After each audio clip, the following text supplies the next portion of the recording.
भाई वाह, दुनिया कितनी सिमिलर है। चाहे अमेरिका हो चाहे पाकिस्तान हो, वहां ट्रंप यहां इमरान खान। आज की इस वीडियो में हम देखेंगे कि साबिक अमेरिकी सदर डोनाल्ड ट्रंप को किस किस्म के मुकदमात का सामना है, ट्रंप के पीछे कौन पड़ा हुआ है, कौन है जो ट्रंप को 2024 में सदर नहीं देखना चाहता। हम देखेंगे कि लाहौर और न्यूयॉर्क की सड़कों के दरमियान जो कॉमन सीन्स हैं वो किस तरह के हैं, क्या सिमिलैरिटीज हैं। ट्रंप किस तरह अपने ट्रंप टावर से कोर्ट रूम तक गए, वहां क्या प्रोसीडिंग्स हुई, इमरान खान के केस के साथ क्या सिमिलैरिटीज हैं और इस सब के पीछे किसका हाथ है, केस दरअसल है क्या। आज की इस वीडियो में हम ये जानने की कोशिश करेंगे। तो हिस्ट्री में पहली बार ऐसा हो रहा है कि किसी भी अमेरिकी सदर को क्रिमिनल चार्जेस का सामना है और इस हवाले से उन पर फर्द जुर्म आयद हो चुकी है और ट्रायल का आगाज हो चुका है। पहली बार किसी अमेरिकी सदर को फर्द जुर्म आयद होने के बाद गिरफ्तार किया गया और कोर्ट में पेश किया गया। जी हाँ, आखिर ऐसा क्या जुर्म किया ट्रंप ने, वो क्या इल्ज़ाम है इन पर। तो आते हैं इस इल्ज़ाम की जानिब। वो इल्ज़ाम है एक हश पेमेंट से रिलेटेड। वो कहते हैं ना, हुश, इसका ताल्लुक है किसी को चुप कराने से, चुप कर जाओ, किसी को बताना मत। तो अमेरिका में ये टर्म यूज की जाती है हश पेमेंट की, कि अगर आपने कोई 2 नंबरी की है ना, तो आपकी फिर डील होती है उस बंदे के साथ कि यार तुम अपना मुंह ना खोलना, मीडिया में बकवास ना कोई करना। इस वजह से उनको चुप कराने के लिए हश पेमेंट दी जाती है। तो ट्रंप ने ये हश पेमेंट किसको दी? एक एडल्ट फिल्म स्टार है स्टॉर्मी डैनियल्स। आप लोगों में से बहुत से लोग ऐसे होंगे जिन्होंने इनको सर्च किया होगा, शायद पता हो आप लोगों को। तो ये जो फिल्म स्टार हैं स्टॉर्मी डैनियल्स, 2006 में इनका स्टॉर्मी डैनियल्स के साथ एक अफेयर था जिसको ट्रंप ने हमेशा से डिनाई किया है। और स्टॉर्मी डैनियल्स ने इस हवाले से टीवी पर बहुत कुछ कहा है कि हमारा एक रिलेशनशिप था जिसमें ट्रंप ने बहुत ज़्यादा एंजॉय किया। अब यहाँ पर यह बात नहीं थी कि ट्रंप ने कोई ज़ोर ज़बरदस्ती की इनके साथ। वो कहती है ये टोटल कंसेंचुअल रिलेशनशिप था, यानी मेरी मर्जी से था। मसला यहां पर कहां पे आता है? 2006 में इनकी जो एज थी वो 27 ईयर्स ओल्ड थी, ये जो फिल्म स्टार हैं, और ट्रंप साहब 60 साल के थे। और इन्होंने टीवी पर यह भी कहा कि ट्रंप बिल्कुल ही फारिग था, ये फारिग था। आगे आप समझ सकते हैं। अब अमेरिका में क्या होता है कि कोई भी जब बंदा टॉप पोजीशन के लिए खड़ा होता है ना, स्पेशली प्रेसिडेंशियल इलेक्शन में, तो उसकी ऑडियोज और वीडियोज आने शुरू हो जाती हैं। आजकल तो ये पाकिस्तान में भी खैर सिलसिला शुरू हो गया है। तो उस बंदे को ना अंडरमाइन किया जाता है। कोई एजेंसीज या उसके जो पॉलिटिकल मुखालिफ होते हैं उसको डाउन करने के लिए ना उसकी ऑडियोज वीडियोज निकाल देते हैं, अगर पड़ी हो तो, ताकि वो जाहिर करें कि बंदा तो आपके काबिल ही नहीं है। और अमेरिका में बड़ी ये मॉरल ऑब्लिगेशन होती है कि अगर आप एक हायर ऑफिस में जा रहे हो तो आपका किरदार साफ होना चाहिए। तो आपको याद होगा एक ऑडियो ट्रंप की रिलीज हुई थी 2016 में, अब मैं वो रिपीट नहीं करना चाहता यहाँ पर, वो भी बड़ी गंदी थी। तो खैर उसका ताल्लुक किसी और चीज़ से था। तो ट्रंप साहब को पता था कि मेरी ऐसी चीज़ें आ सकती हैं, तो 2016 में इन्होंने राब्ता किया इनसे, स्टॉर्मी डैनियल से, और इनको एलिजिडली एक हश पेमेंट अदा की $1,30,000 की, कि आपने हमारे अफेयर के बारे में किसी को बताना नहीं है, ताकि ऑब्वियसली मेरा किरदार गंदा ना हो, क्योंकि अमरीकी फिर बहुत लताड़ते हैं इस चीज़ को। अब मसला यहाँ पर क्या आता है, मतलब एक इंसान सोचे कि यहाँ पर ट्रंप पर केस क्या था, मतलब क्या हरासमेंट कोई की थी उनकी, या उनको कोई ज़दोकोब किया था, या कोई गलत हरकत की थी, ज़बरदस्ती की थी, ज़्यादती की थी। ऐसा कुछ भी नहीं है। ये स्टॉर्मी डैनियल्स खुद भी कह चुकी हैं कि हमारा रिलेशनशिप मतलब मर्जी का था, कंसेंचुअल रिलेशनशिप था। मसला वो नहीं है। मसला यहाँ पर आता है, जो ट्रंप पर इल्ज़ाम लगाया जा रहा है वो ये है कि ट्रंप ने यहाँ पर 2 नंबरी से इस पैसे को यूज़ किया, इस्तेमाल किया। अब वो 2 नंबरी किस तरह उन्होंने की है? ट्रंप पर इल्ज़ाम ये है कि ये जो पैसा इन्होंने स्टॉर्मी डैनियल्स को दिया था चुप रहने के लिए, इसमें कैंपेन फाइनेंस रूल्स को वायलेट किया गया है, यानी कुछ रूल्स होते हैं। अब अमेरिका की एक और बात भी बड़ी समझने वाली है कि अमेरिका में जब भी कोई प्रेसिडेंट खड़ा होता है ना, कोई कैंडिडेट खड़ा होता है, तो उसको लोग फंड करते हैं, छोटे लेवल से लेकर बड़े लेवल तक, $5, $10, फिर बड़े बड़े इन्वेस्टर होते हैं। तो अमरीकियों के लिए ना वो रकम बड़ी मुकद्दस होती है कि उसको आपने सही जगह इस्तेमाल करना है, अपनी पॉलिटिकल कैंपेन में यूज़ करना है। ये नहीं कि आप उससे अपनी 2 नंबर काम करना शुरू कर दो, या अपने कोई पास्ट की 2 नंबरी हैं उनको छुपाना शुरू कर दो। फॉर एग्जांपल मुझे कोई देता है पैसे, अगर मैं प्रेसिडेंशियल इलेक्शन के लिए खड़ा होता हूँ, इसका ये मतलब नहीं है मैं अयाशियों में उड़ाना शुरू कर दूँ। तो अमेरिकन के लिए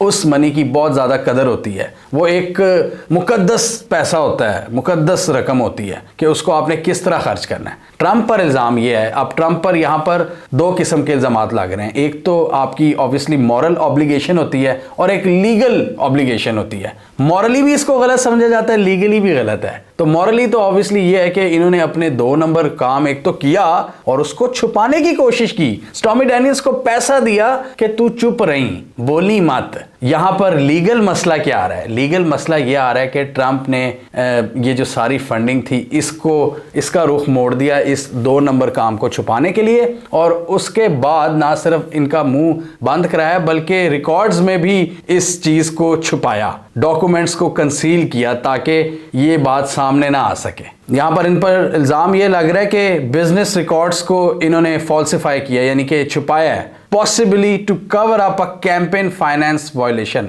यानी कैंपेन फाइनेंस के जो रूल्स थे उनको वायलेट किया गया। और अमेरिका में हर चीज़ का बड़ा सख्त रूल होता है, उनके कॉन्स्टिट्यूशन में हर चीज़ को डिफाइन किया गया है। तो यहाँ पर इसके भी रूल्स होते हैं कि आपको जो कैंपेन के लिए रकम मिलती है आप उसको किस तरह यूटिलाइज करते हैं। तो उसकी कोई वायलेशन तो नहीं हो रही, कोई 2 नंबर तरीकों से तो नहीं हो रहा। वहां पर आपने क्या करना होता है, बड़े एक बैलेंस तरीके से पैसे को स्पेंड करना होता है अपनी कैंपेन के लिए। इन पर इल्ज़ाम यह है कि इन्होंने इन हरकतों में इस्तेमाल किया है, ना सिर्फ इस्तेमाल किया बल्कि उसको उन रिकॉर्ड्स को फिर छुपाने की कोशिश की है। ये काफ़ी सिमिलर इल्ज़ाम है इमरान खान का, जो तोशा खाना का इल्ज़ाम है ना, वो यही है कि तोशा खाना में इमरान खान ने लीगली कुछ गलत नहीं किया, लेकिन जो एक कुछ ट्रांजैक्शंस थी जिनको इमरान खान ने छुपाने की कोशिश की। तो आजकल मॉडर्न दुनिया में ये हम पहले भी बात करते हैं कि कानून को इजीली आप मोड़ सकते हैं अपने फ़ायदे के लिए। जो भी हुकूमत वक्त होती है वो इल्ज़ाम लगा सकती है और इस तरह की छोटे छोटे पॉइंट्स ढूंढ के वो अपने पॉलिटिकल मुखालिफ को तुन सकते हैं। तो इमरान खान के केस में भी यही हो रहा है और यहाँ पर भी कुछ ऐसा ही नज़र आ रहा है कि मतलब सही तरह डिक्लेयर नहीं किया, मिस डिक्लेरेशन किया है कि पैसा किस काम के लिए ये लगा था, $1,30,000। और स्टॉर्मी डैनियल्स के अलावा भी 2 लोगों को हश पेमेंट इन्होंने दी, लेकिन ज़्यादातर ऑब्वियसली जो हॉट टॉपिक है वो यही है। अब आपके जहन में ये भी आ रहा होगा कि अगर उन्होंने हश पेमेंट ले ली थी, एक एग्रीमेंट किया था लॉयर के थ्रू, तो वो क्यों सामने आई? ये सारी चीज़ें सामने आ जाती हैं और मतलब कोई चीज़ छुपी नहीं रहती। आप इतना बड़ा स्कैंडल एक इतनी टॉप फिल्म स्टार के साथ और एक टॉप कैंडिडेट, तो ये बातें फिर सामने आई जाती हैं। प्रोसिक्यूटर, इस केस के जो प्रोसिक्यूटर थे क्रिस कॉनरॉय, उन्होंने अदालत में कहा है कि ये illegal conspiracy, Trump illegal conspiracy में इंगेज हुआ है, जिसकी वजह से जो इलेक्शन कैंपेन है वो अंडरमाइन हुई है। इसके अलावा Manhattan district attorney Alvin Bragg, उन्होंने कहा कि ट्रंप ने फॉल्स तरीके से न्यूयॉर्क बिजनेस रिकॉर्ड्स को छुपाने की कोशिश की है ताकि उनका क्रिमिनल कॉन्डक्ट उसको छुपाया जा सके। अपने बारे में जो डैमेजिंग इंफॉर्मेशन है ट्रंप ने उसको छुपाने की कोशिश की। मैनहट्टन डिस्ट्रिक्ट के जो अटॉर्नी है एल्विन ब्रैग, इनकी बात करें तो इनका ताल्लुक है डेमोक्रेटिक पार्टी से। तो यहाँ पर भी बहुत से लोग बात कर रहे हैं कि ये डेमोक्रेटिक पार्टी का एक हमला है ट्रंप पर, जो ट्रंप की मुखालिफ पार्टी है। ट्रंप का ताल्लुक है रिपब्लिकन पार्टी से। इंटरेस्टिंगली ट्रंप की कोर्ट की पेशी के मौका पर भी काफ़ी सिमिलर हमें मनाजिर देखने को मिले। पाकिस्तान के साथ उनका एक काफिला रवाना हुआ जिसमें पुलिस की भी गाड़ियां थी। थ्रू आउट हमने देखा ट्रंप के सपोर्टर्स सड़क पर खड़े हुए थे और पेशी के मौका पर भी कोर्ट के बाहर ट्रंप के सपोर्टर्स की एक बहुत बड़ी तादाद मौजूद थी। बहुत बड़ी तो नहीं, अगर आप कंपेयर करें इमरान खान के मुकाबले में तो बहुत थोड़े थे ट्रंप के सपोर्टर्स, लेकिन उन्होंने बैनर्स उठाए हुए थे, प्लेकार्ड्स उठाए हुए थे ट्रंप की हमायत में, और ट्रंप के मुखालिफिन भी वहां पर मौजूद थे और मीडिया का एक बहुत बड़ा हिस्सा। ट्रंप ने अपने सपोर्टर्स को देखकर हाथ भी हिलाया और बहुत से लोग ये कह रहे हैं कि ट्रंप इस सारे केस को, इस क्रिमिनल प्रोसीडिंग्स को अपनी इलेक्शन कैंपेन में डाइवर्ट कर रहे हैं और बहुत सा पैसा भी इकट्ठा कर चुके हैं अब तक। ट्रंप इस वक्त ऑब्वियसली अब विक्टिम कार्ड खेल रहे हैं। ट्रंप कह रहे हैं कि सिस्टम मेरे साथ एक बार फिर ज्यादती कर रहा है, तो इस चीज को वो बार बार वो कर रहे हैं। उनका एक ट्रूथ सोशल एक ऐप है, ट्विटर पर ये बैन हो गए थे ना ट्रंप, तो उसके बाद इन्होंने अपनी एक ऐप बनाई थी, वहां पर ये लिखते रहते हैं। वहां पर ट्रंप ने लिखा कि seem so surreal, wow they are going to arrest me. फिर उन्होंने लिखा थोड़े दिन पहले जब इन पर फर्द जुर्म आयद नहीं हुई थी, इन्होंने लिखा था कि अगर मुझ पर ये इस तरह का केस बनाते हैं ना तो फिर पोटेंशियल डेथ एंड डिस्ट्रक्शन होगी। धमकी दे डाली और आपको याद होगा कि वो जो कैपिटल हिल के वाक़यात थे जिसमें ट्रंप के सपोर्टर्स घुस गए थे अहम सरकारी बिल्डिंग्स में, वहाँ पर बहुत बड़ी तबाही हुई थी और उनको दहशतगर्द करार दिया था। क्योंकि अमेरिका में इस तरह की चीज़ें वो कहते हैं कि जी मतलब इनकी जुर्रत कैसे वीक है, आम लोग हमारी बिल्डिंग्स में घुस गए, ये आइन और कानून पर हमला किया। तो ये इसका इल्ज़ाम भी डेमोक्रेट्स ट्रंप पर ही लगाते हैं कि वो ट्रंप के सपोर्टर्स थे, वायलेंट सपोर्टर्स थे। इसके अलावा ट्रंप ने कहा the radical left Democrats have criminalised the justice system, और उन्होंने इस सारी प्रोसीडिंग्स को कैंगरू कोर्ट कहा। जी हाँ, ये वही काफ़ी सिमिलर चीज़ें हैं। पाकिस्तान में भी यही होता है कि जब आप हुकूमत में नहीं होते आप पर केस बनते हैं। मतलब ये चीज़ें पहले हम देखते थे पाकिस्तान, इंडिया, बांग्लादेश वगैरह में जो तरक्की पजीर ममालिक होते हैं। अब अमेरिका में भी यही कुछ देखने को मिल रहा है कि एक सदर हटा है और उस पर जी मुकदमात का आगाज़ कर दिया और वो कह रहा है कि ये सब सिस्टम बायस है। जो डिस्ट्रिक्ट अटर्नीज़ हैं उन पर भी वो इल्ज़ाम लगा रहे हैं कि वो बायस हैं, वो रेसिस्ट हैं। बड़ी इंटरेस्टिंग सूरत हाल है जिसमें मुझे काफ़ी सिमिलैरिटीज़ नज़र आ रही हैं। और एक और बहुत बड़ी सिमिलैरिटी मुझे नज़र आई कि सोशल मीडिया पर भी बहुत ज़्यादा तनकीद हो रही है इन कोर्ट्स पर और ये डीएस पर जो डिस्ट्रिक्ट अटर्नीज़ हैं। तो इस केस में जो जज हैं उन्होंने वार्न किया कि इस तरह केस पर असरअंदाज होने की कोशिश मत की जाए और अपने सार्फिन को सोशल मीडिया पर ज़रा कंट्रोल किया जाए। और एक किस्म की उन्होंने धमकी भी लगाई है कि हम पाबंदी लगा सकते हैं। इस पर ट्रंप के सपोर्टर ने कोर्ट में कहा कि ये ट्रंप का राइट है और सपोर्टर्स का राइट है कि वो सोशल मीडिया पर अपनी राय दे सकते हैं, किसी को भी तनकीद का निशाना बना सकते हैं। अब सोशल मीडिया का दौर आ गया तो अब ये जो बड़े बड़े पावर कॉरिडोर्स हैं ना, ये हिल गए हैं। ये जब तनकीद सुनते हैं तो ये परेशान हो जाते हैं। मतलब तनकीद पहले भी होती थी, मतलब ज़िया के दौर की अगर हम बात करें, जब बड़ा बदतरीन एक मार्शल लॉ था पाकिस्तान में, तो तब भी लोग तनकीद करते थे अपने ड्राइंग रूम्स में, रेस्टोरेंट्स में, लेकिन वो सामने नहीं आते। सोशल मीडिया की वजह से क्या होता है कि वही पब्लिक ओपिनियन ना नज़र आ जाती है, तो इस वजह से वो परेशान हो जाते हैं। अब अमेरिका में जज परेशान हो रहे हैं कि यार बड़ी बैशिंग हो रही है ट्रंप के सपोर्टर्स की जानिब से, और ट्रंप के सपोर्टर्स तो बख्शते नहीं हैं। फिर वो समझते हैं कि उनके लीडर्स के साथ ज़्यादती हो रही है। मज़े की बात यह है कि ट्रंप इस सारे मामले में एक अपॉर्चुनिटी देख रहे हैं और इस सारी ये जो कोर्ट प्रोसीडिंग्स हैं उनको अपने हक में इस्तेमाल कर रहे हैं। अपने सपोर्टर्स को वो एनर्जाइज कर रहे हैं, उनको मोबिलाइज कर रहे हैं और बहुत ज़्यादा फंड भी इकट्ठा कर चुके हैं। इस पर मैं देख रहा था कि जो इनका सारा लिबरल मीडिया है ना, जो एंटी ट्रंप है, वो कह रहा था यार ये क्या कर रहा है ट्रंप, ये मतलब ये अपनी इन्होंने कैंपेन शुरू किए हुए, इलेक्शन कैंपेन शुरू कर दिए क्योंकि अगले साल होने हैं प्रेसिडेंशियल इलेक्शन। ट्रंप ऑब्वियसली इसमें एक मौका देख रहा है कि उनकी एक कैंपेन बिल्ड हो रही है, वो एक सिंपैथी वोट